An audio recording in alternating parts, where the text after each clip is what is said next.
What's going on, everyone? It's the Niskel! Welcome back to Resident Evil 2 Remake. Now that we've beaten all 4 main scenarios, it's time to see all the fun stuff you unlock for all the hard work you did. For those going for 100%, we will also be talking about the in-game records, since every achievement and trophy, and even the unlockables themselves, are tied to completing these records. I also thought it would be fun to compare the old unlockables from the OG to the new, because some side modes were made easier to unlock than in the past. Let's get the obvious one out of the way first, unlocking the second scenario. If you just bought Resident Evil 2, all you have to do is beat the game once to unlock the opposite character's second scenario. Beat Leon A for Claire B, and vice versa. Completing either character's second scenario unlocks the fourth survivor, a challenging side mode where you play as Hunk from one of the game's flashbacks and try your best to escape RPD once and for all. You've got limited ammo and tons of enemies in your way, so strategize and fight to escape Raccoon City. We'll be covering a run of this mode in its own bonus. Once you beat the fourth survivor, you unlock the silly parody version of the fourth survivor, the Tofu Survivor! You play as a giant piece of tofu that speaks Japanese. What more do you want? Not gonna lie, this one is a lot tougher than the original, and a lot tougher than the scenario it's parodying. And you get a whole fridge of different tofu characters to try out this time around. Same deal as the fourth survivor, get out of RPD alive. We will also talk about this mode in its own bonus later.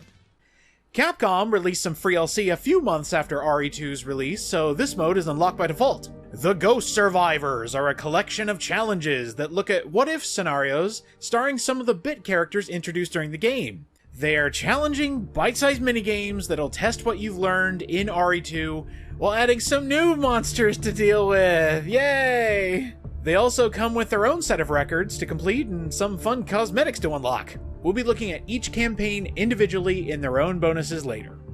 Okay, let's talk costumes. Just like the original, RE2 has a few costumes you can unlock, except now you don't have to beat the game once and kill a zombie Brad Vickers. There also aren't version-exclusive costumes anymore, because, you know, it's the same game on every console. But there's a DLC price tag for the fun ones. Yay. When you beat a campaign with Leon, you unlock his casual, police, and police injured uniform, and the alternate costumes option. The alternate costumes pay homage to the original RE2, and even Ada gets to play dress up if you're playing his scenario. For beating Leon's story on hardcore, you unlock the alternate costumes as selectable variants. This means you can have Leon wearing his classic costumes and Claire can be wearing something entirely different, instead of forcing them both to change into their classic clothes when selecting alternate. Claire has the same stipulations for her costumes. Beat her story to unlock the jacket, tank top, and alternate costumes option. Completing her story on hardcore is for her classic jacket and tank top costumes, making them selectable. Sherry also joins in the costume party when these are selected. The Noir, Arclay Sheriff, Military, and Elza Walker costumes are online store exclusives and cost $3 a piece. Or, if you got the Digital Deluxe Edition, you got the extra DLC pack for free. This pack also came with a free gun, which we'll talk about here in a second, as well as the classic soundtrack options. If you didn't get the Digital Deluxe Edition, it'll set you back $15 if you want them all at the same time. With all of that said, as a show of good faith, Capcom did make both Retro 98 costumes free on all storefronts. Good move.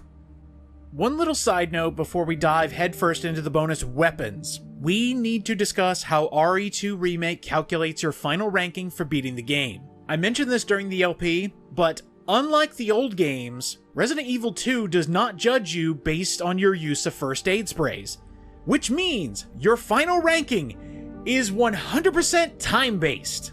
You can look at your scores for each playthrough you've done on your story selection menu, and it tells you what times to shoot for. There is a difference between the first scenario and the second scenario, so keep a close eye on those times. There is one small caveat. The S+ rank. Go above and beyond. 2 of the special weapons require an S+ rank on hardcore mode, 1 per character, which means they want you to not only beat a scenario quickly on the hardest difficulty, but also do it with 3 or less saves. My advice when going for S+, play each character's first scenario. You get more time, There is more supplies than in the second scenario. There are less enemies and they aren't immediately terrible. Another strategy I have is learning where to save. I always saved before a boss that I wasn't too confident in. First save was before G1, second was before G2 with the crane, and third was right before G3 and the final boss. Even when I died, I was able to rematch and get luckier in later attempts, helping to save ammo and healing items. Speaking of saves, if you die, do not select continue. It'll take you back to your last save, sure, but the clock will still be ticking. Reload your save to get that lost time back. Last bit of advice is actually each character's final boss. Both Tyrant and G4 take massive damage from hand grenades. Save them up during your playthrough and breathe easy knowing your final boss is practically free. Unfortunately, once you unlock a special weapon, using one in a playthrough to go for a better rank actually locks you out of an S+. The weapons automatically unlock and are put in your item box once the requirements are satisfied. So if you accidentally pick one up out of your box, I would just reload a save or reset the run just to be safe. With that being said, there is one special weapon that doesn't lock you out of an S+. The Indestructible Combat Knife. It's a knife that never breaks no matter how much you slash at enemies or how many times you stab a guy. I think the only reason this one doesn't lock you out of S+ is because once you use the knife as self-defense, you have to kill the enemy to get your knife back. This one definitely helps when trying to beat hardcore with an S+, and there is no penalty for using it, so please use it. Not a bad reward for destroying all the Mr. Raccoons between Claire and Leon's campaigns. The Infinite Handgun Samurai Edge. The staple returns! For beating standard or hardcore with an S rank, you get a pretty decent handgun with infinite ammo. Lets you kill zombies without wasting your good ammo and lets you mess with Mr. X when he's giving you a hard time. Save this for a rainy day or if you're just a really bad shot like I am.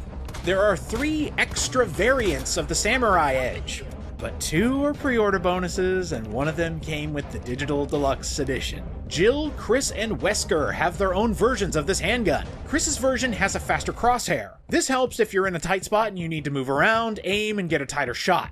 It's also a tad more powerful than your average handgun. Jill's version is faster on the draw, second to the quick draw army to how fast you can get that gun in position. Is something I read online. I'll be honest, I played around with Jill's version and I didn't see much of a difference between hers and Chris's, except that it dealt less damage. I guess it would be good in a pinch if you need to switch weapons quickly as Leon, but the lower damage is such a downgrade. Last but not least, Wesker's version is basically a stronger Matilda with more capacity and no upgrades. It's still a decent handgun and it deals more damage than Chris's, but when compared to the other two, I would use Chris's. It's the most balanced in firing speed, power, and aiming, so if you want a slightly better handgun, I hope you pre-ordered the game! Until Capcom realized that blocking these from people was silly and put them on their respective stores for $2 a pop! Good lord, if you don't care, just stick with the vanilla infinite handgun. Although, you can still get an S+ rank for using these variants, because they're not infinite. So if you do want an easier time and need a better handgun, maybe that $2 isn't that bad. The Infinite LE5! This is a fun weapon. In simple terms, shooty shoot lots of bang bangs! The rapid fire stuns enemies quickly, letting you run by or just outright kill them. More than anything, this weapon is just a fun way to blast through the game while you practice for your S+ runs. A perfect reward for a botched S+ attempt too! Like RE2 handing you a participation trophy. Oh, here, have a submachine gun for trying. Don't worry, you'll get that S+ in due time. Now for the big ones. For beating hardcore with an S+ rank with Claire and Leon, you unlock their respective final weapons, kinda, with infinite ammo. You get the anti-tank missile, the ATM-4 rocket launcher from Leon, and the minigun from Claire. Being able to unlock each character's final weapon is such a treat. If any enemy in the game ever gave you trouble, they sure as hell won't anymore. Even bosses know the score. For beating hardcore more than once, and with S+ ranks, you definitely deserve these destructive toys. Hey Niskel, are you gonna mention the thing? You know, the pay-to-win ticket. Yeah, I guess I should mention this now. Everything I've mentioned up to now, except for a few small things, can be unlocked hassle-free for a price. Capcom has been doing this for years, so don't be surprised. For the low price of $5 whole, you can skip putting forth effort and becoming a low-tier speedrunner with the Unlock All key. Hey, I'm not judging. People's time is precious and they want the fun toys. I'll also be honest, Resident Evil 2 is really fucking hard. Unlocking these weapons and modes naturally is such a headache, but the feeling of beating them yourself, just barely clinching that S+, is a feeling of accomplishment like no other. If the game is too hard and you just want the cool stuff, by all means, get that Unlock All key. There is no shame. This key gets you all infinite weapons, 4th Survivor, Tofu Survivor, the in-game costumes, and all the models and concept art. This key also does not block achievements, so if you want to try those challenges, you still can. For the crazy people like me who like to 100% games, the records are a good checklist to see what is still left in your conquest for completion. The best part is, you actually unlock goodies with every record you beat, from a new model to a piece of concept art.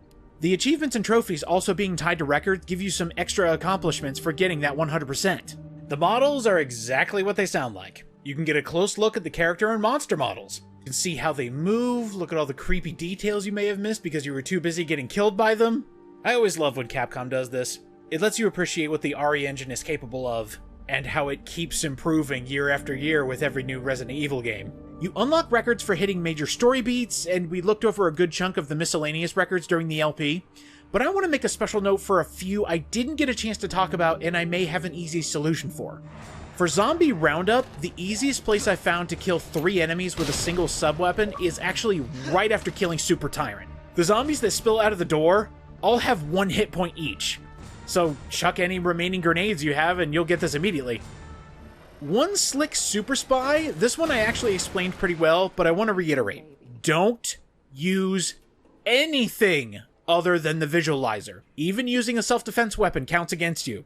So maybe get this one when you're doing an easy mode run for a few other records. Frugalist and Minimalist. Both of these are simple when playing on easy mode. Enemies have way less health, so ammo isn't an issue. Easy mode also has a fun little quirk, where if you're in danger, after a certain amount of time, your health will go back up to orange caution, meaning you don't have to use any healing items either. No need for an item box, no need for healing items, 2 for the price of 1 run. Although, I will say that when I started this special run, the first thing I did was open an item box. I guess old habits die hard. A small carbon footprint. So, I actually did this one during one of my speedruns going for S+. After I beat it and unlocked the last of the special weapons, I looked at the records and saw that I was close enough to reload the save, use the infinite weapons, and blast through the end of the game again, taking less steps. You can always check your progress in the records menu, that's a good way to keep track. In fact, once you've unlocked any one of the infinite weapons, you're free to kill enemies from afar and take your time and plan your steps.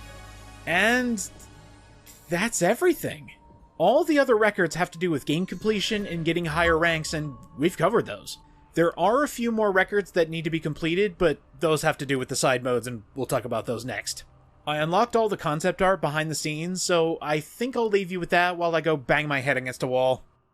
I guess you know what's coming next. So speaking of comedic headbanging, next time on Resident Evil 2 Remake, let's tackle the first of many difficult side campaigns, the 4th Survivor! See you guys next time.